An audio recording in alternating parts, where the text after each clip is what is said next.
は伊勢原インターで1キロの渋滞です。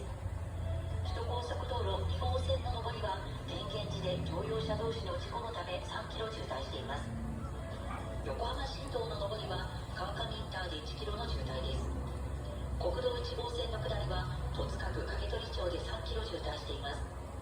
国道357号線と本北方面へ向かう上りは金沢区南部市場前で1キロ半渋滞しています。保土ヶ谷バイパスは上下線とも順調に流れています。